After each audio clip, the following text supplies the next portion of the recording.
꽉 채워주셨네요.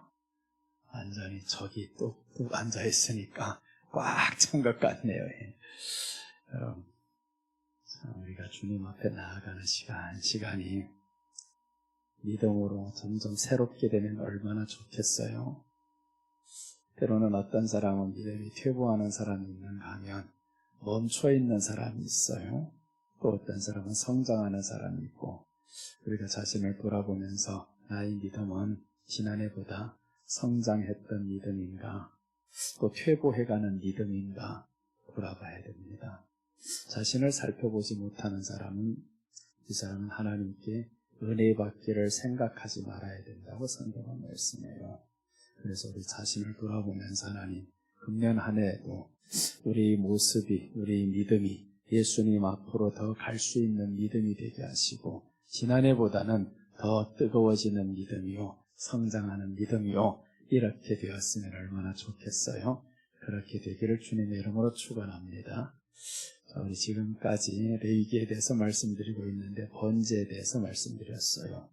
번제 드리는 자세, 이 번제라는 것은 하나님 앞에 드려졌을 때, 그때 하나님이 그 태워지는 그 향내를 맡으면서 향기로운 냄새니라 라고 했어요. 하나님께 드려지는 향기로운 냄새니라.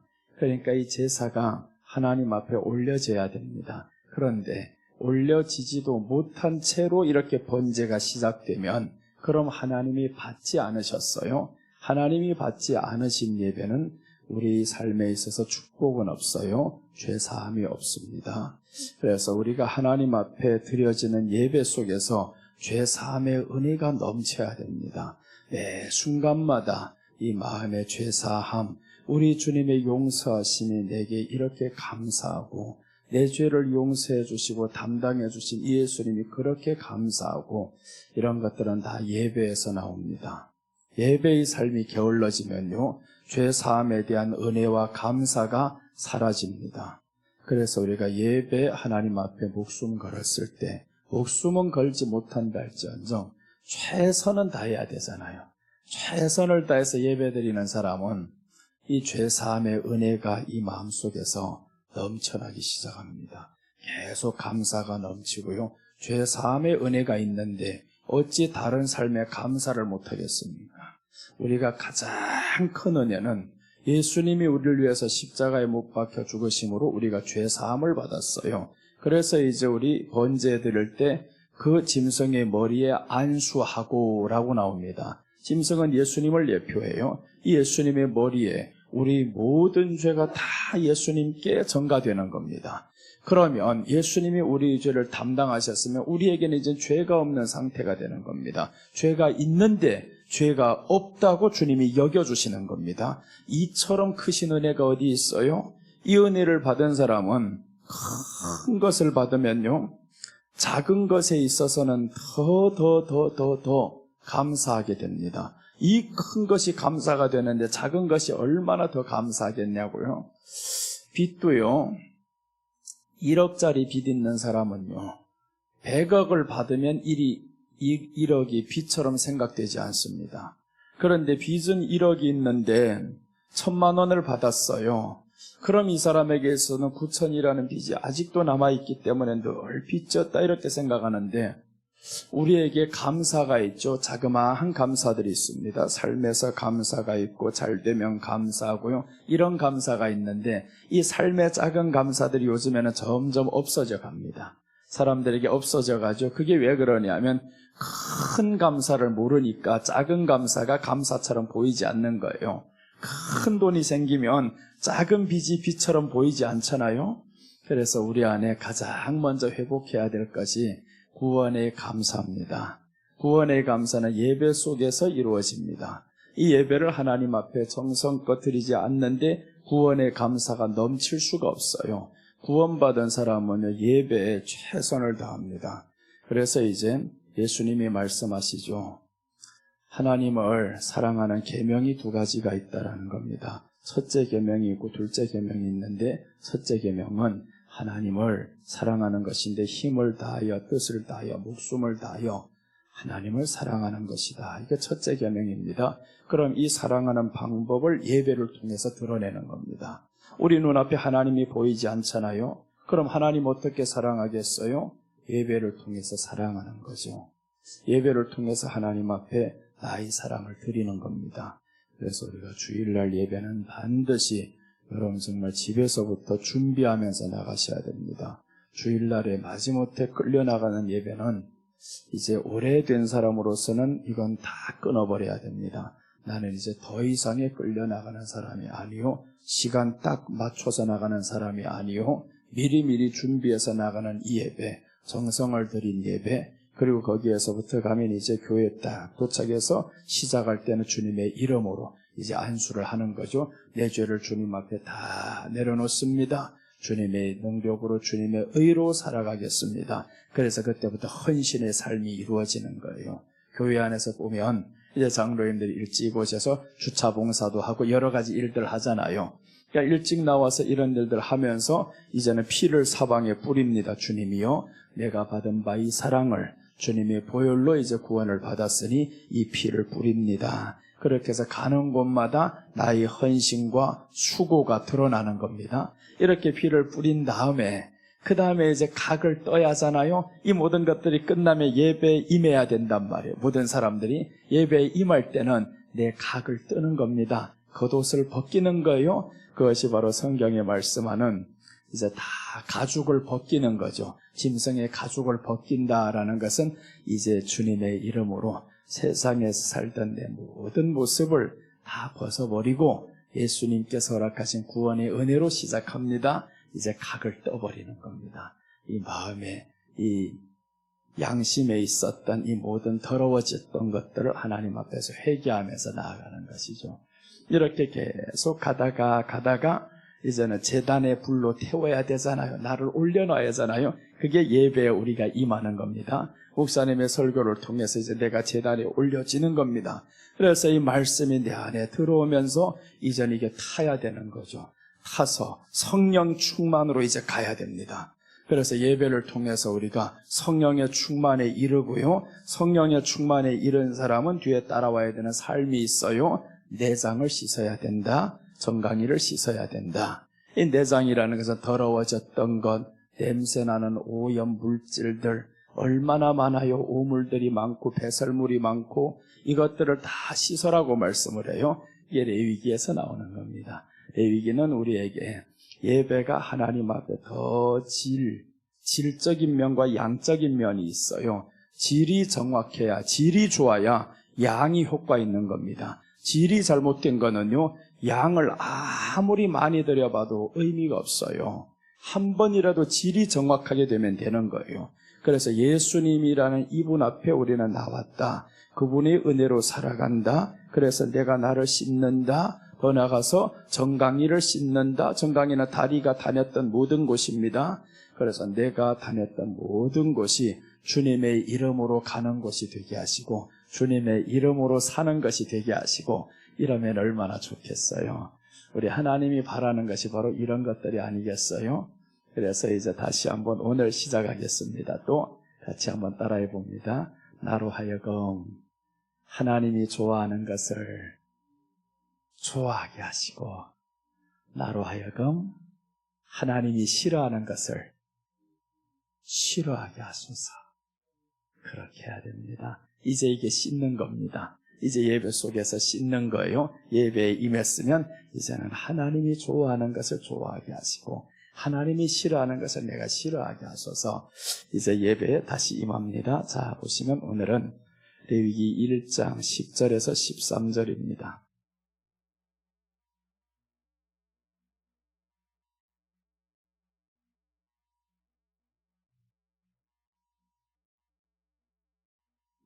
레위기 1장 10절에서 13절입니다.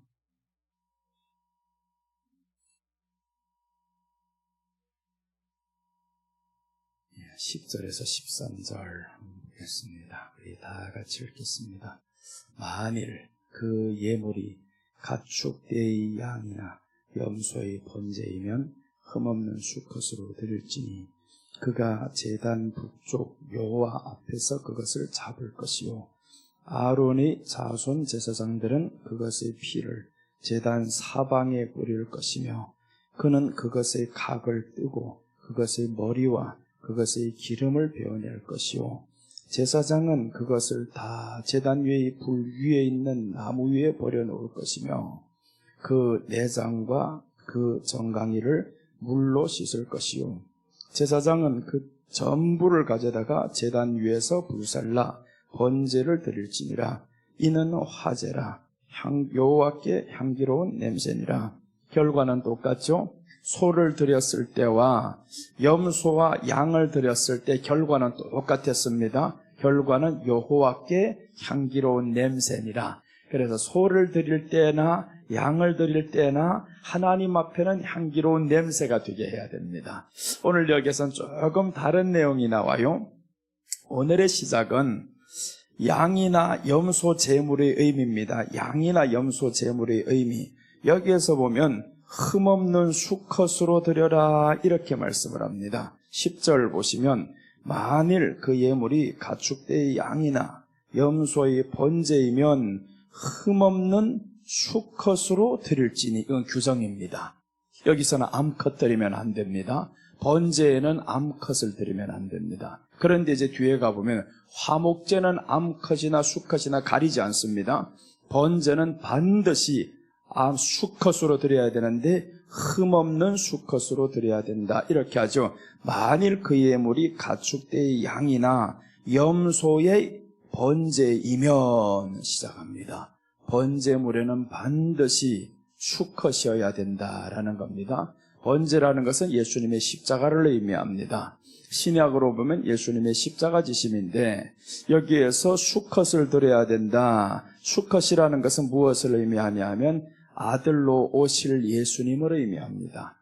수컷을 드려야 된다. 그럼 예수님께서 이 땅에 오실 때 아들로 오신다 이거죠. 아들로 오신다. 그런데 여기에서 흠없는 수컷으로 드리라는 거예요. 흠이 없다라는 것은 죄 없으신 예수님을 의미합니다. 예수님께서 이 땅에 오시는데 죄 없으신 아들의 모습으로 온다라는 겁니다. 아들의 모습으로 오는데 죄가 없으시다. 그러니까 번제를 매번 이 사람들 드릴 때마다 흠없는 수컷으로 드립니다. 그럴 때마다 이 사람들이 영적으로 멀리 바라보면 아들로 오실 예수님을 의미하는구나. 그러니까 이제 기다리게 되죠. 아들로 오실 예수님 이 땅에 오시네. 기다리게 된단 말이에요. 그것을 다른 말로 하면 메시아입니다. 오실 메시아를 기다리는 거예요. 그래서 구약 성경에는 예수님의 오심을 저들이 기다리는 겁니다. 계속 예수님의 오심을 기다려요. 왜 그러냐 하면 우리 죄를 대속하실 자는 우리가 이렇게 하나님 앞에 번제를 드리면서 우리 죄를 짐승의 머리에 다 안수하고 그러니까 이 짐승이 꼭 이후에 오실 자 메시아인데 어떤 사람으로 올지는 몰라요. 어떤 사람으로 어떤 형체로 올지는 모르는데 그러니까 성경의 지식이 이 사람들에게 차 있어야만이 예수님이 오실 때를 알 수 있는 겁니다. 어디에서 예수님이 오시고 예수님은 어떻게 태어나시고 어디에서 태어나시고 이런 것들이 성경에 예언되어 있다라는 겁니다. 그러니까 성경을 모르는 사람은 저 베들레헴에서 예수님이 났소 해도 관심이 없는 겁니다. 예수님이 어떻게 베들레헴에 나냐고 이런 말만 하는 거죠. 성경이 그렇게 기록되어 있습니다. 예수님은 베들레헴에서 나신다라는 거예요. 이제 우리 구주가 베들레헴에서 나시고 그리고 이 베들레헴에서 나신 이 예수님은 저 나귀를 타고 이제 성으로 들어간다 이런 말씀들이 다 성경에 미리 기록되어 있습니다. 그러니까 이런 것들을 아는 사람은 예수님이 왔을 때 기다리는 거죠. 가장 먼저 알았던 사람 침례 요한입니다. 침례 요한이 왜 광야에 나가서 기다리겠냐고요. 이미 성경의 말라기에서 끝날 때 벌써 광야에 예수님이 오신다라는 걸 말씀해 뒀어요. 그래서 이제 세례 요한이 태어났을 때 보니까 500년 전에 이 내용이 기록이 됐다라는 겁니다. 말씀을 보니까 광야에서 오시네. 그러니까 광야에 나가 계시잖아요. 정확하게 말씀을 알아야 예수님을 만나는 겁니다. 여러분 우리가 이 땅에서 말씀을 모르면 예수님을 알아갈 수가 없어요. 이 말씀을 예수님으로부터 계속 성경으로부터 배워야, 그래야만이 예수님께 점점 가까이 가고요, 예수님을 닮고자 하는 의지가 이 마음에 생기는 겁니다. 예수님을 닮고자 하는 의지가 교회 안에 성도들에게서 없으면 그럼 시기와 분쟁과 다툼과 이런 것들이 꽉 찰 겁니다. 누구에게나 똑같습니다. 이것은 목사님으로부터 초신자까지 다 똑같습니다. 말씀으로 인한 삶이 이 안에 없으면요, 목사님이나 성도나 싸울 때면 똑같습니다. 똑같이 그렇게 행합니다. 그러니까 우리 안에 하나님의 말씀이 들어와서 이 마음을 다스려야 됩니다. 마음을 다스리지 못하면 그런 변화의 삶이 나올 수가 없어요. 어떤 사람은 자기가 30년을 믿었고 내가 목회를 하고 내가 사모고 하니까 자기는 안 들어도 되는 줄로 알고 있어요. 아니다. 더 들어야 됩니다. 앞에 선자가 더 듣고 더 변화받고 더 이렇게 리더가 되자면 더 희생하고 더 알아야 되는데, 그러니까 형식적인 희생으로만 하려고 하다 보니까 얼마나 지쳐요. 자원하는 마음으로 해야 되는데, 자, 오늘 이렇게 흠없는 수컷으로 드린다, 이 말씀은 아들로 오신 죄 없으신 예수님을 의미합니다. 예수님이 이 땅에서 아들로 오셨다. 그럼 우리는 무엇이냐 이거죠. 우리는 어떻게 해야 되나? 이제는 예배를 통해 흠없는 제물이 되어져야 됩니다. 예수님이 이 땅에 와서 흠없는 아들로 오셨단 말이에요. 죄 없으신 아들로 오셨으니까 우리는 이제 하나님 앞에 흠없는 예배를 드려야 되죠. 예배 드릴 때마다 우리에게 흠이 없어야 된다 이겁니다. 그래서 앞에서 보면 이제 씻었잖아요. 정강이를 씻었고요, 내장을 씻었고요, 불로 태웠고요, 하나님 앞에 흠없이 드려져야 되는데, 예수님이 이 땅에 오셨어요. 죄 없으신 아들로 오셨습니다. 아들로 오신 이유가 있어요. 왜 그럼 이렇게 할 수 있어요? 왜 딸로 오지 않았냐고. 딸로 오지 않고 왜 하나님이 이렇게 사람 차별하십니까? 아들로 오셔서 딸은 뭐가 됩니까? 이렇게 할 수도 있어요. 그래서 어떤 데는 지금 화장실도 남녀 구분 없이 중성 화장실을 만들어 놓잖아요. 차별하지 말라 이거예요. 중성 화장실을 만들어 놨어요. 이런 데 많아요. 이런 것들을 보면서 왜 아들로 오셔야 되냐 하면, 처음에 사람이 지으심을 받았을 때 아담이 아들의 모습이었어요. 아담이 하나님 앞에 나아갈 때 사람이다라고 했는데 이 아담이 아들이었단 말이에요. 근데 이 아들이 상속권을 다 잃어버렸습니다. 범죄로 인해서 상속권을 잃어버렸고, 아담은 하나님의 아들이에요. 하나님의 아들인데 이 하나님의 아들인 아담이 선악과를 먹음으로 인해서 상속권을 잃어버립니다. 그러니까 첫째 아담이 죽었는데 둘째 아담이 오시는데 그분이 예수님인 거예요. 그래서 이 예수님이 아들로 오셨다라는 것은 상속권을 의미합니다. 우리에게 잃어버린 상속권을 주시려고. 그래서 예수님이 말씀하죠. 성경에 보면 이렇게 나옵니다. 요한복음 1장 12절의 말씀인데, 영접하는 자, 곧그 안 찾아도 괜찮아요. 왔다 갔다 하지 말아요. 힘드니까.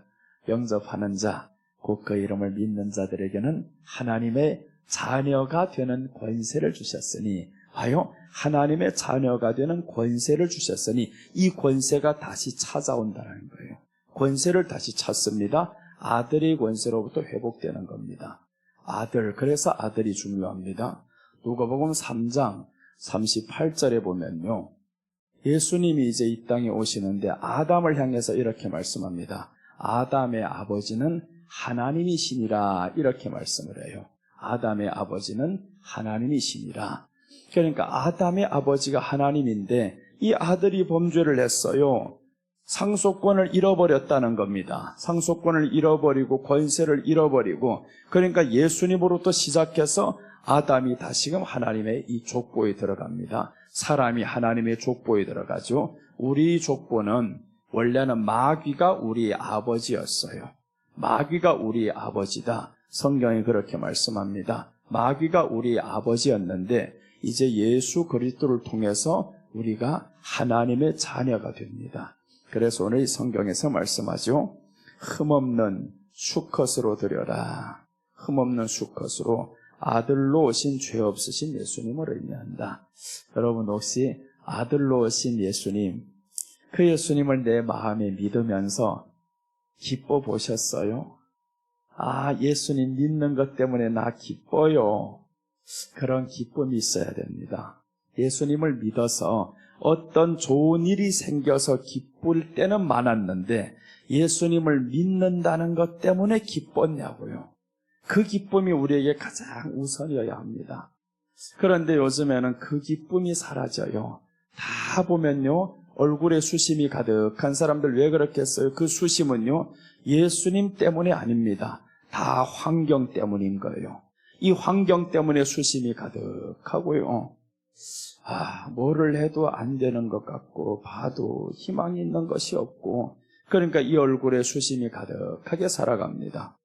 우리에게는 기쁨을 주시는 예수님이 구원을 주셨기 때문에 기뻐하시기를 바랍니다. 이제 그 구원을 사모하면서 우리가 가야 됩니다. 그 구원을 알게 하여 주옵소서. 그 구원을 예배를 통해서 헌신하며 나아가면 그 안에서 그 기쁨이 회복됩니다. 그 기쁨이 회복돼야 작은 것들이 내 안에서 다 회복되게 돼 있어요. 작은 것들을 먼저 하면 안 됩니다. 기초가 확실하게 딱 세워진 뒤에 그 위에 돌을 쌓아야 되는데 기초가 없이 돌만 쌓아봐요. 쉽게 무너집니다. 그러니까 사람들이 작은 일 하나로 인해서 기뻐했다가 더 큰 일이 터져버리면 그 슬픔이 더 커져버립니다. 우리 안에 정말 예수님이라는 분이 기초로 서 있어야만이 그 위에 세워지면요, 바람이 불면 이런 것들 날아갈 수도 있어요. 세운 돌들이 날아간단 말이에요. 기초는 있습니다. 기초가 있으면 다시 세워지기 쉬워요. 그러니까 큰 슬픔은 오지 않는데, 근데 예수님이라는 이 기초가 세워지지 않는 사람은 어려움이 있어요, 힘들어요, 망했어요, 병들었어요, 그럼 생각 하나밖에 없습니다. 이렇게 살아야 되나, 이렇게 생각합니다. 이렇게 살아야 되나 하는 것은 기초가 없는 사람들이에요. 우리의 기초는, 생명의 기초는 하나님이 아닙니까?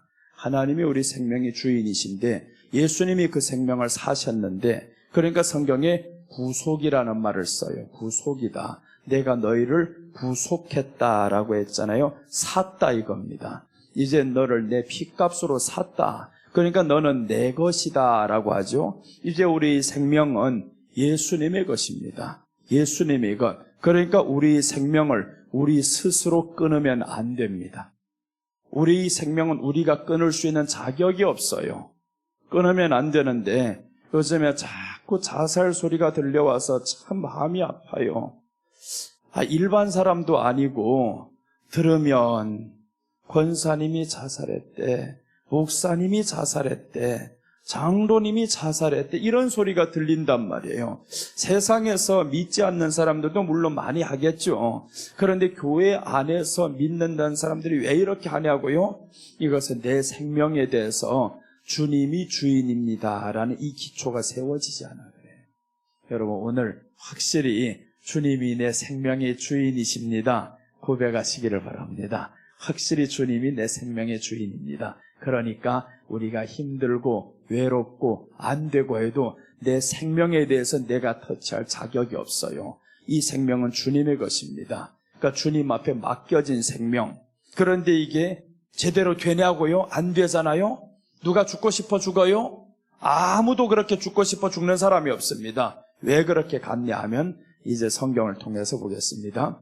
이 마음이 다스려져야 되는데 이제 첫째 성경 구절을 보겠습니다. 잠언 4장 23절 한번 봅니다.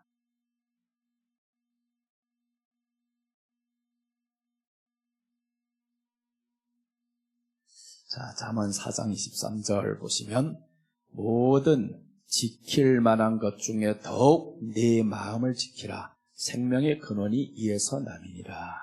이제 마음을 지키라라고 했습니다. 이 마음을 지켜야 되는데 어떤 것에서 지켜야 할지 이게 잘 모른단 말이에요.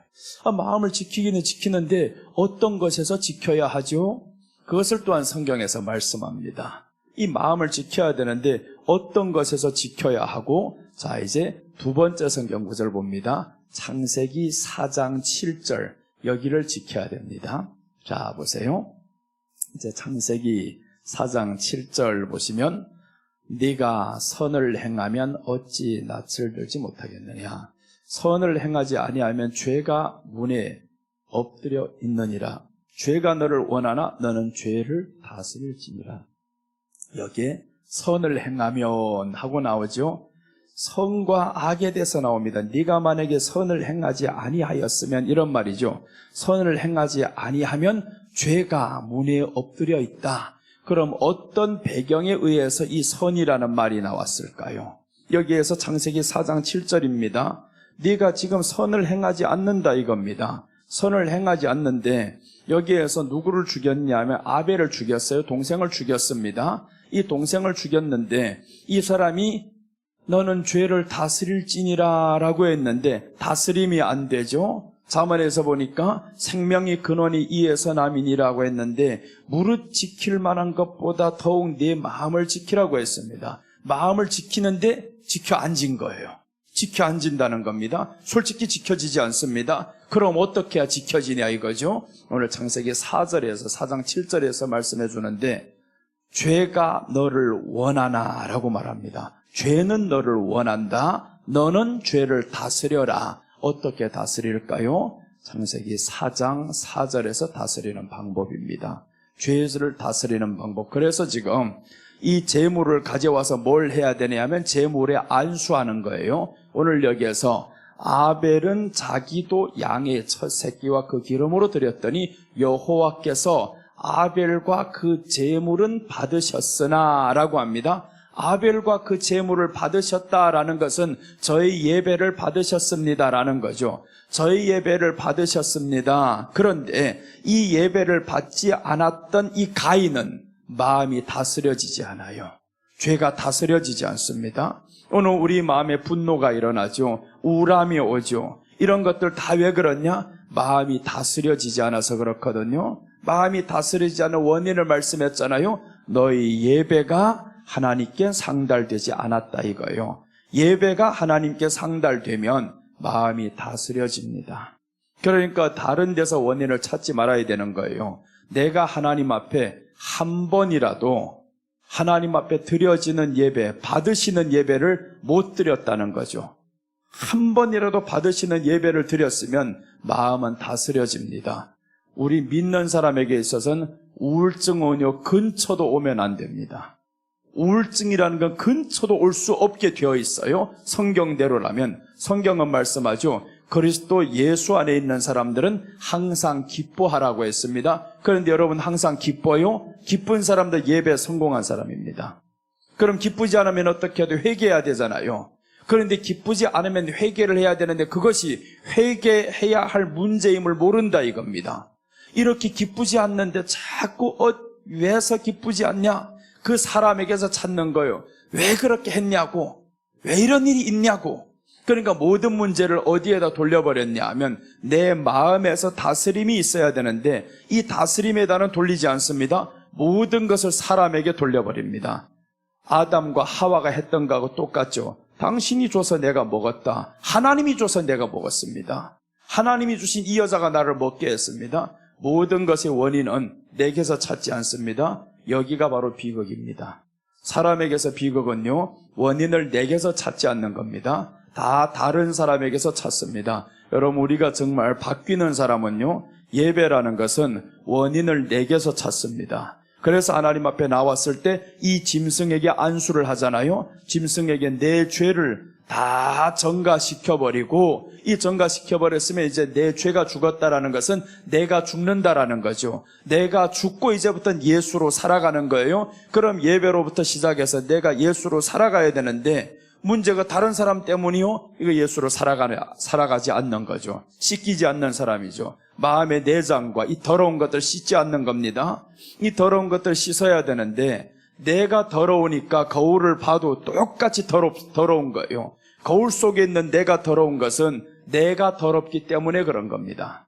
그러니까 우리가 상대방을 볼 때 항상 저 인간이 더러워, 나빠, 이렇게 되는 겁니다. 저 인간 때문에 그래.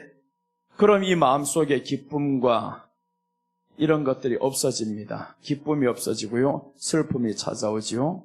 아무도 나를 이해해주는 사람 없는 것 같아요. 이해해주면 어떡할 건데요? 다 같은 사람이 되는 거죠. 여러분, 우리가 정말 하나님 앞에서 자신을 발견하는 게 제일 중요합니다. 그래서 예배를 통해서 우리는 회복이 되어져 가는 과정입니다. 이 예배를 통해서 마음이 다스려집니다. 예배가 하나님 앞에 온전히 드려지는 사람은 다스려집니다. 아침 일찍 주일날부터 준비하는 사람 보세요. 준비해서 교회에 와서 이렇게 헌신하고 하는 사람 마음이 다 다스려집니다. 예배를 그렇게 안 드리니까 마음이 다스려지지 않는 겁니다. 그렇게 하는데 예배가 되겠냐고요? 안 되죠. 은혜를 못 받죠? 예배의 시간만 채우고 갔어요? 가인보다 못한 예배 아닙니까? 가인은 그나마 그래도 최선을 다한 예배였어요. 예배의 질이 잘못되어 그렇지 최선을 다한 예배였습니다. 이 땅의 소산, 첫 소산을 하나님께 드렸습니다. 이제 4절만 봤는데 우리 한번 4장 3절 한번 더 열어주세요. 4장 3절 보시면 가인을 보면 예배가 엄청난 예배를 드립니다. 못난 예배 드린 게 아닙니다. 자, 세월이 지난 후에 가인은 땅의 소산으로 제물을 삼아 여호와께 드리고라고 했죠. 땅의 소산으로 여호와께 드리고 했는데 4절은 보세요. 4절 보면 가인의 예물이 어떤 것이라는 걸 알 수 있어요. 4절 보시면요. 아벨은 자기도 양의 첫 새끼, 자기도 했죠. 양의 첫 새끼 땅의 첫 소산으로 드렸다 이 말이 아닙니까? 가인이 드렸던 예배도 땅의 것으로는 최고로 드렸습니다. 첫 소산으로 드렸습니다. 엄청난 노력을 했어요. 그런데 이 사람의 질이 문제였잖아요. 질이.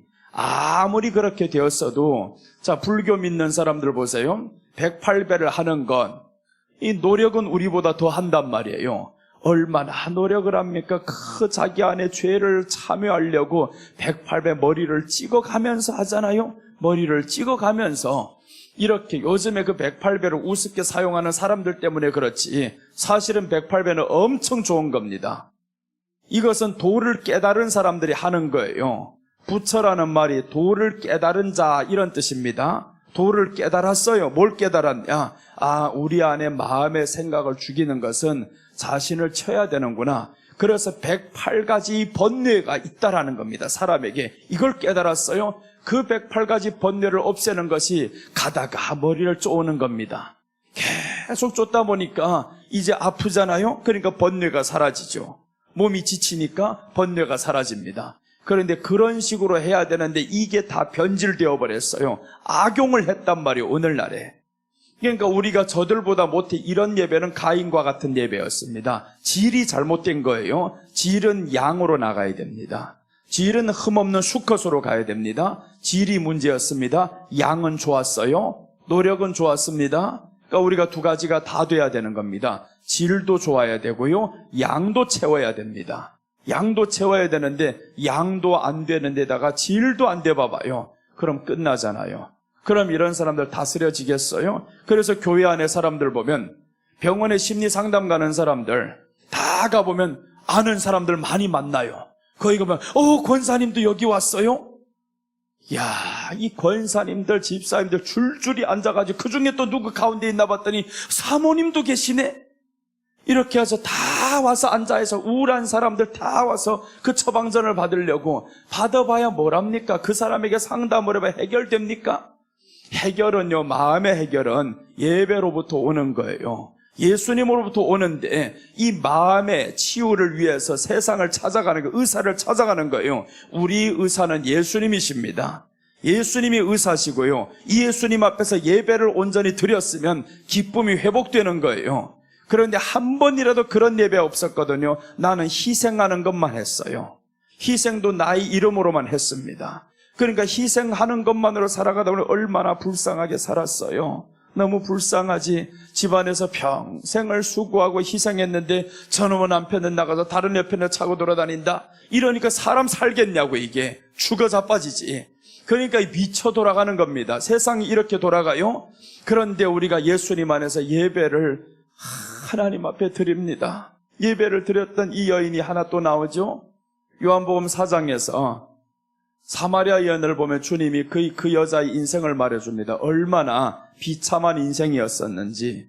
예수님을 만나면서 이러죠. 네가 남편을 데려오라. 없나이다. 그래, 네 말이 맞다. 네가 전에 5이 있었으나 지금 있는 것도 아니다. 맞다가 5이 있었으면 여자가 5번이나 시집 갔을 때 보면 얼마나 고통스러운 세월을 살았겠냐고요. 지금에 있는 것도 내 남편이 아니라는 거예요. 의지할 바가 안 되는 사람이네. 또 지금도 보니까 고통 중에 살아가는 겁니다. 그런데 이 여자가 누구를 만났냐면 예배 드리는 방법에 대해서 물어봐요. 예배 드리는 방법. 여러분 한번 봅시다. 요한복음 4장 21절 한번 보겠습니다.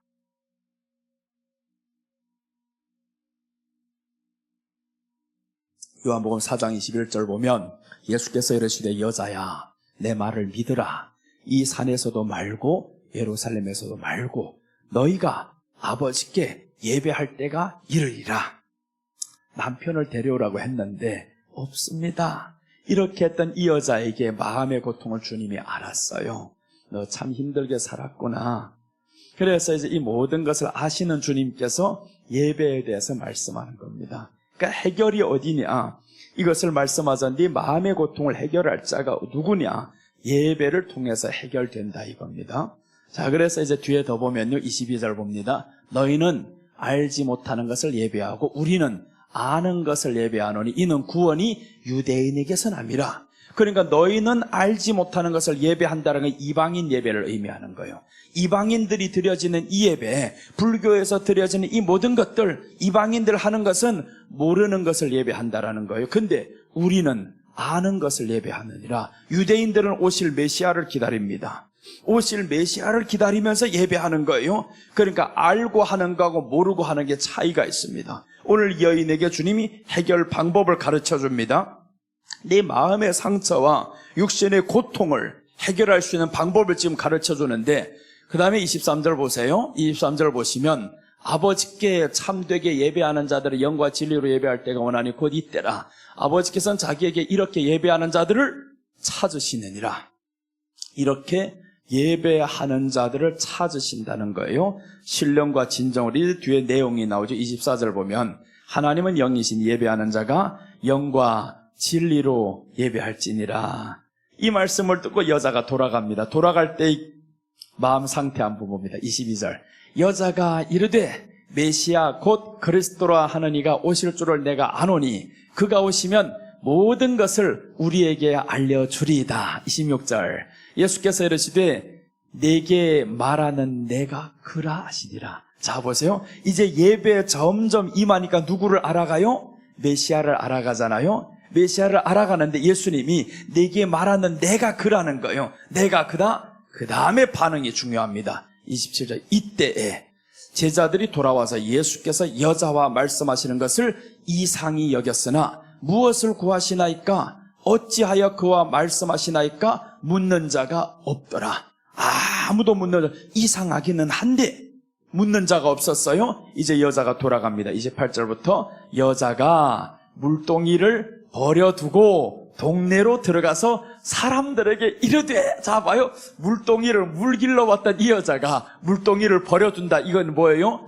내가 지금까지 살아왔던 이 모든 헛된 생활 버리겠다. 이제 이를 버리고 가면서 동네에 들어갔어요. 사람들에게 이르되, 내용을 보세요. 내가 행한 모든 일을 내게 말한 사람을 와서 보라. 이는 그리스도가 아니냐 하니, 이제 들어가면서 완전히 기분이 좋아졌어요. 야, 내가 메시아를 만난 것 같다. 니들 와서 한번 확인해봐라. 그래서 이 물동이고 뭐고 없습니다. 다 버려도 동네방네 돌면서 다 말하는 거예요. 와서 보라는 거예요. 내가 메시아를 만났다고. 자 보세요. 메시아를 만난 사람에게 1차적으로 없어지는 고통이 있습니다. 물동이를 버려둡니다. 네가 지금까지 수고하면서 이 물동이를 그 대낮에 뜨거운 낮에 지금 물길러 왔던 이 모든 것이 다 버려진다 이겁니다. 그러니까 수고하고 무거운 짐진 자들아 내게로 오라 했던 말씀이 드디어 이루어지는 거예요. 예배를 통해서 이루어지는 거죠. 이 예배의 질을 통해서 주님이 가르쳐 주셨잖아요. 내게 말하는 그가 나다. 예수님을 가르쳐 주니까 이제 이 여자가 나가서 그리스도가 아니냐 하니 기쁨으로 전했습니다. 뒤에 더 보셔요. 뒤에 보면 그들이 동네에서 나와 예수께로 오더라. 사람들을 다 모시고 와버렸습니다. 내가 기뻐하는 거 봐라. 지금까지 내가 이렇게 고통스럽게 살았다. 5이나 데리고 살다 보니까 다 죽었고, 죽었는지 어떤지 몰라요. 이거 아무튼. 그러니까 5한테 이혼당하고 또 하나 지금 살고 있는 것도 이게 말이 아닌 거예요. 그래서 이제 네 앞에 있는 그가 지금도 아니다라고 했으니까 너희 진정한 남편은 누구냐? 나라는 거죠. 예수 신랑이다. 그래서 우리가 예수님을 신랑으로 모시고 나아가서 예배에 임하는 자들에게 회복이 됩니다. 이 기쁨이 회복이 되는 거예요. 이렇게 회복이 되면 교회 안에 우울증이 사라집니다. 우울증이 없어요. 혹 이 가운데 우울증 약 드시는 분이 있으면 이제 예배 가운데 다 그 시간에 오지 말고요, 정성을 한번 들여보셔요. 10시에 예배라고 하면, 11시에 예배라고 하면 7시부터 준비를 하셔요. 그 예배 위해서 가는데 준비를 해야 됩니다. 최선을 다해서 준비하고 나 오늘 예배 드리러 가는 날이야. 그래서 누가 이제 길을 가로막아요? 아니야, 성내지도 말고요, 나 예배 드리러 가는 날이야. 이렇게 준비를 최선을 다해서 갑니다. 가는데 교회 도착하니까 누구 또 시비를 거는 인간이 있네. 이거 왜 일찍 와도 일찍 왔다 그러고 늦게 오면 늦게 왔다 그러고, 이런 사람들이 있잖아요. 열심히 하면 또 한다 그러고 안 하면 안 한다 그러고, 이런 사람들이 있어요. 이런 것들도 다 여기에서 안수해서 나를 태워버립니다. 그래서 우리가 6가지 번제 드리는 자세가 나왔었잖아요. 이 자세를 하나하나 해나가다 보면, 그럼 이제 하나님 앞에 이 예배가 올라가고 연락되었어요. 하나님이 향기로운 냄새니라고 했습니다. 바로 해결됩니다.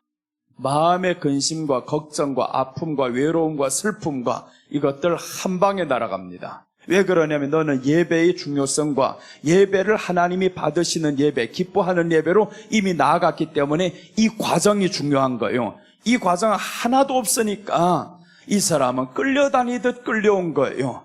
오늘도 교회 가는 날에 스트레스가 꽉 찹니다. 그런데 이 교회 가서 해방받겠냐고요? 예배 드린다고 해결받습니까? 절대 안 되는 거죠. 그래서 오늘 우리가 예배를 다시 본질을 살려야 됩니다. 이 번제라는 것을 통해서 우리 예배의 본질을 살리고요, 그럼 교회 안에는 최소한의 우울증은 사라집니다. 항상 기뻐하게 되어 있어요. 예배에 이렇게 연락되었습니다. 그래서 오늘 이 사마리아 여인이 기뻐했던 것처럼 우리도 이렇게 기뻐 돌아가서 전도자가 되는 거예요. 내가 메시아를 만났다, 와서 보라는 걸, 와서 보라, 사람들이 이끌려 왔다라는 건 저희 변화된 모습을 본 거예요. 이 여자가 하는 말이 진짜인 것 같아. 얼굴을 보니까, 기뻐하는 걸 보니까 진짜인 것 같아. 그래서 사람들 데리고 왔잖아요. 여러분, 정말 우리가 오늘 흠없는 수컷으로 이 땅에 왔다고 주님이 말씀하셨어요. 죄 없으신 예수님이 이제 우리를 위해서 죽어주셨다라는 겁니다. 그럼 죄 없으신 예수님이 죽어주신 이 은혜가 얼마나 커요. 이 엄청난 큰 은혜가 확 들어온 것을 알면 작은 것들은 문제로 보이지 않아요. 그래서 범사에 감사하라는 이유가 내게 이 엄청난 큰 것이 들어왔기 때문에 작은 것에는 다 감사한 거예요. 내가 빚을 저 집에 100만 원, 이 집에 50만 원, 저 집에 1000만 원 이렇게 빚진 집이 많아요. 아무리 빚이 많다고 해도 다 해봐도 1억이 안 됩니다. 1억이 안 되는데 하나님이 내게 1000억을 주셨어요. 이 1000억을 주시면 그게 빚처럼 보이겠어요? 아무것도 빚이 아니죠. 그 1000억보다 더 큰 구원의 은혜를 받았단 말이에요. 이 은혜가 이렇게 크게 내게 다가와야 다른 작은 문제들이 문제처럼 안 보인다 이겁니다. 그런데 이 문제가 커 보이는 것은 이 은혜가 작게 보이는 거예요. 이 은혜가 은혜처럼 보이지 않으니까 다른 문제만 생기면 이게 왕창 커버립니다. 여러분, 정말 우리가 자식들이 공부를 못한다고 해가지고 스트레스 받는 사람이 있고요, 출세를 못한다고 해가지고 어디 가서 말도 못하는 사람이 있고요, 요즘에 얼마나 이런 일들이 많아요. 다 주변의 생사를 보면 다 이런 것들로 사람들 고민하고 있어요. 예배 와서 그런 고민거리들을 주님 앞에 맡겨라고 지금 하신 것인데, 이런 고민거리들보다 훨씬 큰 은혜를 받고 이 고민거리가 오히려 감사거리로 바뀌어야 되잖아요. 그런데 그렇게 못됐다라는 것은 예배의 질이 잘못된 겁니다. 예배의 질이 잘못됐어요. 이 질이 확실하게 딱 되어버리면 이런 것들을 바뀌게 됩니다. 아무리 고통스러운 순간이 있어도 바뀌게 됩니다. 여러분, 그래서 우리가 오늘 이 예배를 하나님 앞에 드리는데 양이나 염소나 흠없는 수컷으로 번제로 드리라는 거예요. 흠없는 수컷으로 드려라. 그래서 아들로 이 땅에 오신 예수님, 요즘엔 이런 이단들이 있어요. 남자로 오신 예수님이 실패했으니까 여자로 왔다라는 거예요. 이런 이단들에게 사람들이 많이 빠져들어갑니다. 그 이단들은 11조도 안 한대요. 그 이단들은 예수가 이 땅에 왔다는 겁니다. 여자로 이 땅에 왔다는 거예요. 아주 이쁜 여자로 왔다라는 거예요. 봤냐고요? 못 봤다는, 지금 오고 있대요. 우리나라에 지금 오고 있답니다. 그런데 그런 말에 속는다는 거예요, 사람들이. 참 이 어처구니 없는 일들 주변에서 많이 일어나죠. 자, 우리 한번 성경 보겠습니다. 히브리서 7장 26절 보겠습니다.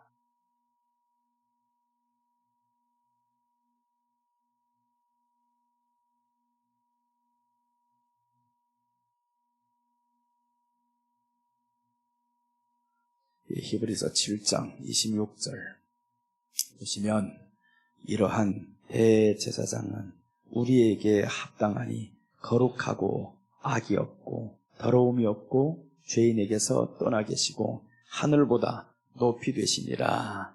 대제사장은 예수님이죠. 우리에게 합당하다, 거룩하고 악이 없고 더러움이 없다고 했죠. 바로 흠없는 수컷으로 드려라. 흠없는 수컷이 바로 대제사장으로 오실 이 예수님이 죄가 없다, 악이 없다, 죄인에게서 멀리 떠나 계신다, 이 예수님이 아니에요.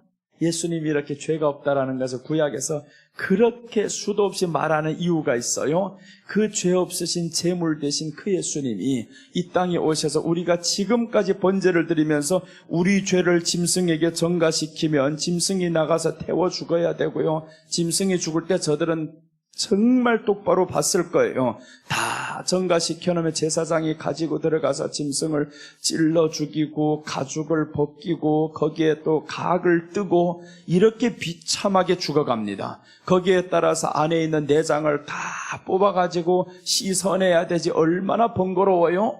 이렇게 지금 모든 과정을 거쳐서 번제가 완성이 됩니다. 예수님의 일생을 이렇게 다 여기에 기록이 된 거죠.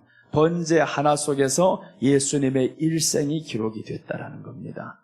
여러분, 우리가 정말 예수님 안에서 회복해야 될 것 하나가 있다면 예배밖에 없어요. 이 예배만 하나님 앞에 단 한 번이라도 좋습니다. 단 한 번이라도 이렇게 예배 드려보면요, 은혜가 남다르게 느껴집니다. 상상도 못할 하나님의 은혜가 그때는 느껴집니다. 한 번만이라도 그렇게 해보세요. 전과 다르다라는 것을 확연하게 느낍니다. 하나님의 은혜. 그러니까 예배를 그렇게 드려본 사람은 다음번부터 어떻게 하겠어요? 와, 진짜네, 더 좋네. 그렇게 해서 더 준비를 합니다. 또 이렇게 예배를 드리다 보니까 이제는 그 질이 바로 된 데다가 양이 쌓이는 거죠. 이렇게 양이 쌓이다 보니까 내 안에는 점점 하나님이 기뻐 받으시는 예배만 드리는 거예요. 그럼 이렇게 드려본 사람은 어떻게 하겠어요? 이제는 그렇게 우리 다 그렇게 해보자. 한 사람 한 사람 동원하죠. 이렇게 했더니 그렇게 해서 예배 드릴 때 이렇게 오늘 번제 들었더니 오늘 이 번제는 우리 교회에다 다시 올릴 거예요. 다시 올리면 사람들이 들어야 합니다. 이걸 번제 첫날부터 오늘날까지 이렇게 계속 전하고 있는데 이 번제를 어떻게 드리는 방법을 지금 설명하고 있잖아요. 이렇게만 예배를 드려보라는 거예요. 복받지 못할 사람 없고요, 마음의 우울증이 사라집니다. 우울증 있는 사람 3일이면 끝납니다. 그렇게 설교를 듣고 그대로 한번 해보죠. 이 안에 있는 절차들이 있습니다. 6가지 절차를 어떻게 해야 되는지 다 설명드렸어요. 그 절차대로 한 주일만 그렇게 해보라는 거예요. 한 주일만 해보면 바로 역사가 일어납니다. 그렇게 받으시는 예배가 되면 우리 안에 기쁨이라는 게 무엇인지 바로 체험하게 됩니다. 그럼 그 다음번에는 자그마한 이 체험을 통해서 한 번 더 하고 싶겠죠. 그럼 매번 나오는 예배마다 이 사람은 그렇게 드립니다. 그렇게 하게 돼요. 옛날에 목사님들 보세요. 어떻게 하냐면, 목사님들뿐만 아니라 성도들도 그랬어요. 40년 전, 50년 전, 나는 그때는 없었지만 그때 저 어린아이였습니다. 우리 선조들 보면 사람들 이렇게 했어요. 내일은 주일날이니 오늘 목욕해야지, 이런 말씀 많이 들어보셨죠. 내일은 주일날이니 오늘 목욕해야지. 그렇게 해서 주일날을 기다렸던 우리 어른 목사님들, 이런 목사님들 그렇게 해서 예배드렸어요. 그렇게 가난하던 나라가 어떻게 이렇게 잘 사는 나라로 갑니까? 이거는 불가능한 일입니다. 이렇게 하나님이 급속도로 발전하게 하는 나라는 불가능한 거예요. 그런데 하나님의 축복이 아니면 이게 가능합니까? 이거 상상도 못할 복이 지금 쏟아졌잖아요. 그러니까 하나님의 복은 이 땅에서 물질로 보여주는 겁니다. 사람들이 아무리 뭐라고 해도 복은 돈이야 이겁니다. 돈 하지 말라 그래도 돈 주면 제일 좋아해요. 아무나 다 똑같습니다. 돈입니다. 그래서 우리가 하나님 앞에서 이 예배를 그렇게 드리다 보면 기쁨이 회복되고요. 너무너무 좋잖아요. 그래서 그렇게 헌신하면서 살았던 이 목사님들이 있으니까 또 성도들이 그렇게 헌신해서 자기 집마저도 팔 수 있는 이런 은혜가 어디서 옵니까? 다 예배로 그렇게 왔잖아요. 그렇게 팔아서 바쳤는데 가난하게 됐어요? 오히려 더 많아졌습니다. 근데 지금은 보세요. 집 팔아서 바치라면요. 당장 교회 떠납니다. 그런 사람 하나도 이제 나오지 않아요.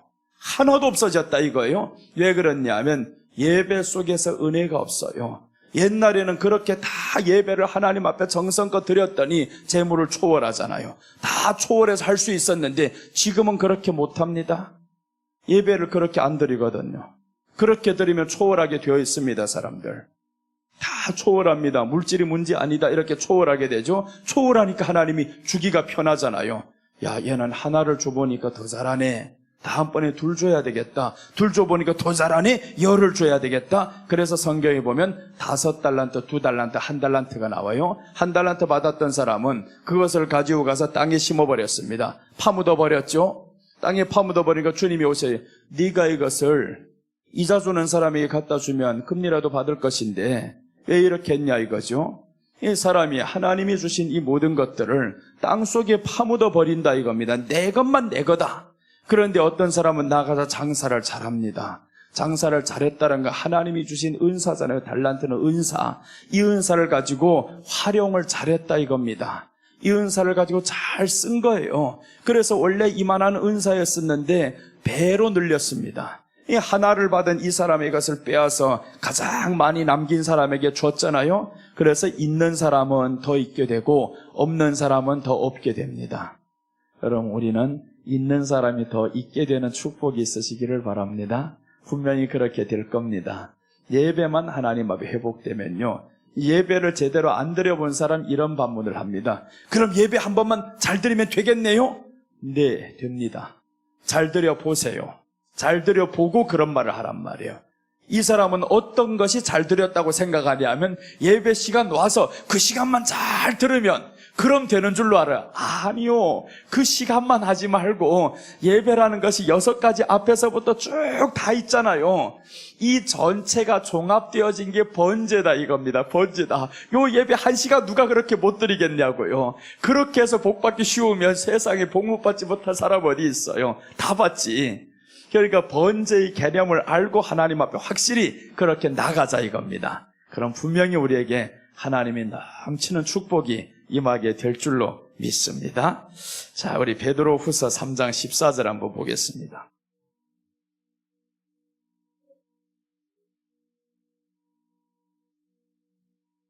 베드로후서 3장 14절입니다. 우리 3장 14절 다 같이 읽겠습니다. 그러므로 사랑하는 자들아 너희가 이것을 바라보나니 주 앞에서 점도 없고 흠도 없이 평강 가운데서 나타나기를 힘쓰라라고 했습니다. 힘쓰라라는 것은 우리가 점도 없고 흠도 없다는 말은 아니잖아요. 점도 없고 흠이 없도록 힘을 써야 된다는 거죠.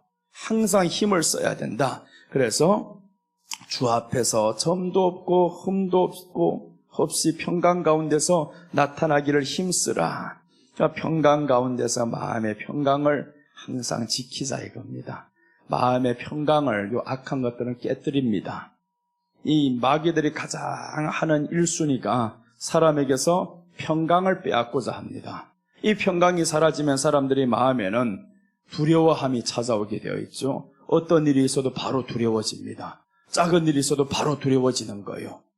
바로 처음에 두려워 이 마음에 긴장한 거예요. 두려움이 옵니다.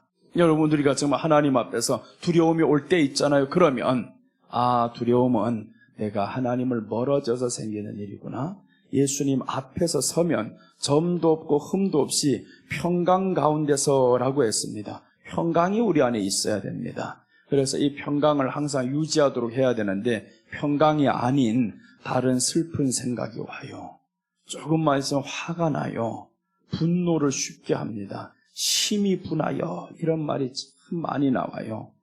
우리 어디를 보냐 하면요. 창세기 한번 4장을 보겠습니다. 4장 7절 8절인가? 6절입니다. 4장 5절과 6절 한번 보겠습니다. 4장 5절과 6절.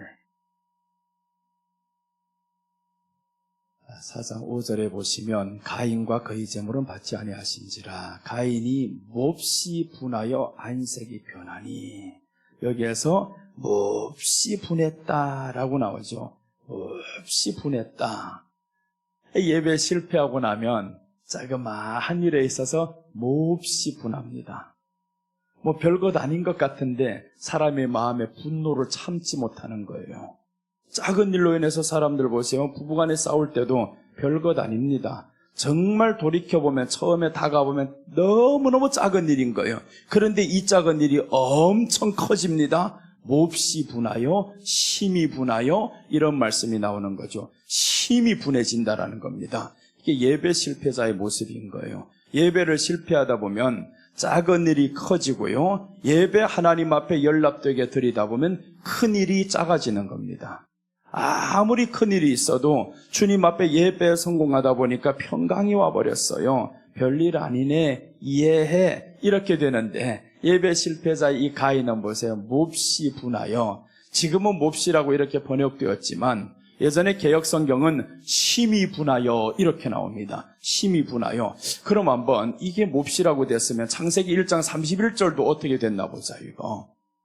거기도 그렇게 똑같은 단어인데 바뀌었는지 안 바뀌었는지. 창세기 1장 31절 이게 또 궁금해지네요. 1장 3, 저기는 안 바꿨네. 그냥 한번 봐요. 하나님이 지으신 그 모든 것을 보시니 하나님이 보시기에 심히 좋았더라. 여기서는 심히 좋았더라 썼습니다. 심히 좋았더라라고 썼는데 아니 왜 근데 똑같은 심히를 4장에서는 몹시라고 바꿨을까?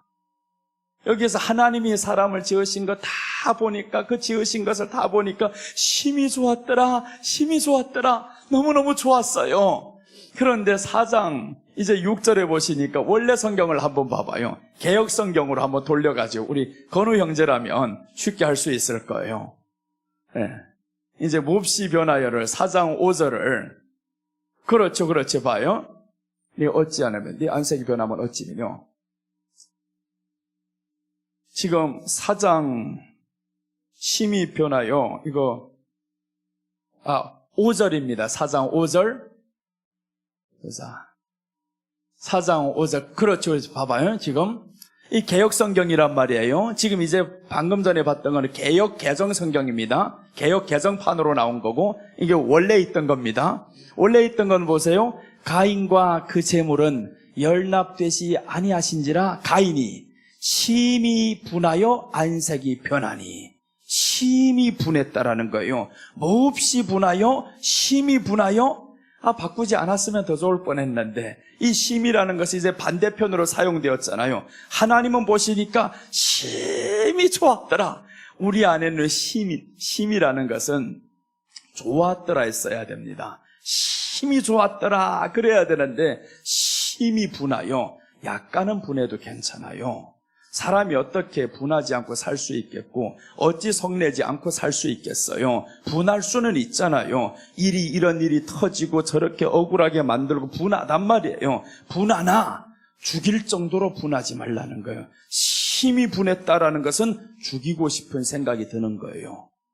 그래서 미워하는 것도요, 심히 미워하면 안 됩니다. 심히 미워하면 죽이고 싶어요. 어떡하든지 저 인간 죽었으면 좋겠다고. 내가 용기가 없어 그렇지. 그러니까 용기 없는데 기도를 하지. 가다가 차이 어떻게 해가지고 이런 생각을 막 한단 말이에요. 어떻게 그런 생각을 할 수 있어요? 심히 분하면 그런 생각을 할 수 있습니다. 그러니까 우리가 이 화가 이 안에 크기 전에 다스려라 라고 하는 거예요. 죄가 장성하면 사망이 됩니다. 죄가 물론 잉태는 할 수 있어요. 이 안에 죄가 잉태할 수는 있으나 잉태할 때 바로 요놈을 쫓아내야 되잖아요. 지워버려야 되잖아요. 죄가 딱 잉태하면 너 들어왔네? 옮겨놔야 된단 말이에요.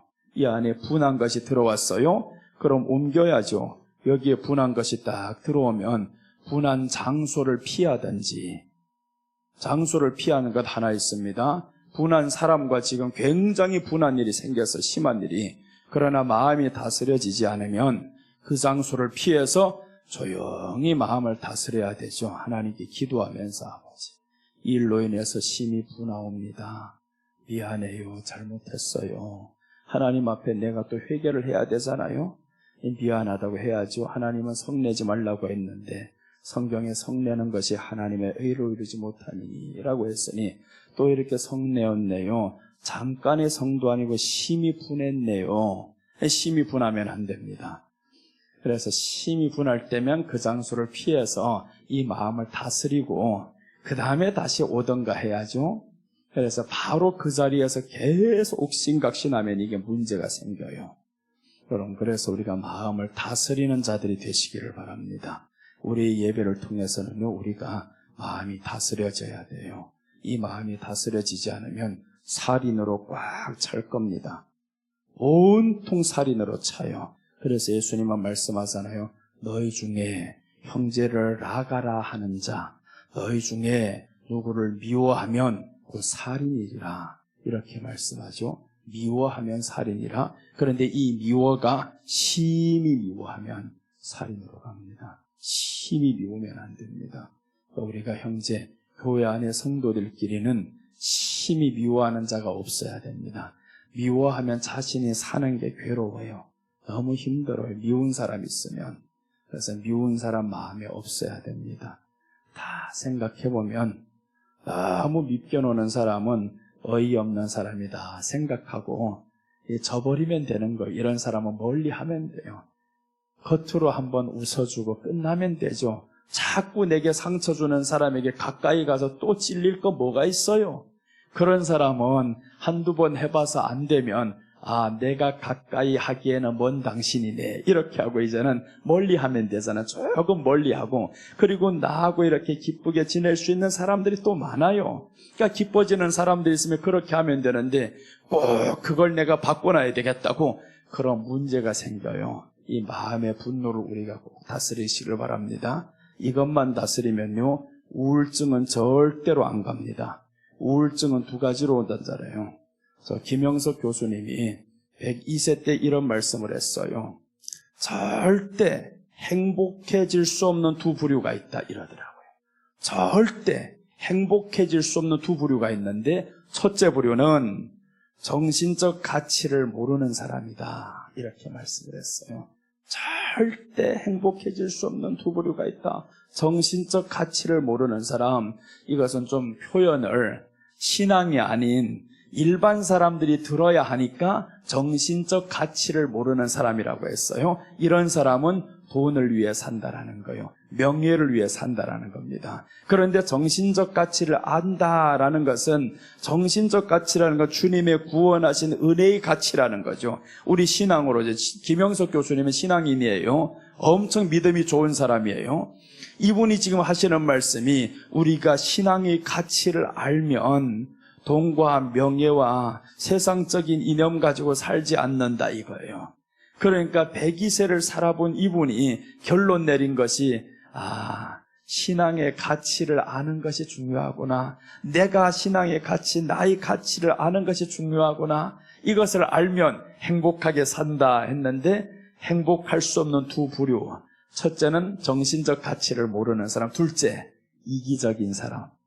이기적인 사람은 절대로 행복해질 수 없다라는 겁니다. 나밖에 모르는 사람 절대로 행복해질 수 없다. 이렇게 얘기를 들었어요. 성경에서 다 나오는 말씀이잖아요.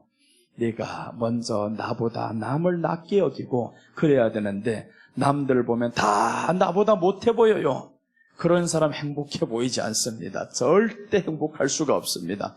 다 나보다 못생겨 보이네. 또 다 잘생겨 보이도 문제인 거예요, 이게. 다 나보다 잘생겨 보이면 나는 왜 이렇게 못난노 하잖아요. 그럼 또 안 된다라는 거예요. 우리 안에 정신적인 가치를 알고 주여, 하나님이 내게 구원의 은혜를 주셨으니 나는 가장 행복한 사람입니다. 그러니 나는 이제 이기적인 사람으로 살지 않겠습니다. 오늘 아들을 보내신 예수님 하나님이신데 아들로 오신 죄 없으신 예수님을 이렇게 흠없는 수컷으로 드려라 말씀하는 겁니다. 흠없는 수컷을 이렇게 여러 방면으로 말씀을 드렸어요. 예수님이 우리 안에 들어오면 이렇게 기쁨으로 살 수 있는데 그것을 예배로 우리가 표현해야 되는데, 그래서 예배로 한번 이제 결단을 하면서 주님이여 이번에 한 번만이라도 정말 주님 앞에 정성을 다한 예배를 드려야 되겠습니다. 그래서 더 잘 드리고 싶으면 이제 한번 들어봐요. 전에 한번 전했던 이 설교를 듣고 하다 보면 이렇게 한 번만이라도 해보면 마음의 기쁨이 정말 넘칠 겁니다. 상상 못할 그 기쁨이 우리 안에 임하는 것을 경험하게 됩니다. 자, 오늘 여기까지 하겠습니다. 오늘 저녁에 계속 이어가겠습니다. 하나님 아버지, 은혜를 감사드립니다. 아버지 하나님, 우리가 하나님 앞에서 드려지는 예배가 가인의 예배가 아닌 아벨의 예배로 하나님 앞에 나아가는 자들 되기 원합니다. 주님께서 우리와 함께하여 주셔서 또 우리 마음을 다스리는 자가 되고 심히 분하여가 아닌 심히 좋았더라로 살아가는 자들 되게 하여 주시옵소서. 마음의 기쁨이 넘쳐야 하는데 이 모든 것의 근원은 주님의 구원의 기쁨이었습니다. 구속의 은혜였습니다. 구속의 은혜가 우리 안에 있음으로 인하여서 그 은혜를 가지고 감사하며 사는 자들 되게 하옵소서. 이 시간도 지켜주심을 감사드리며 예수님의 이름으로 기도드립니다.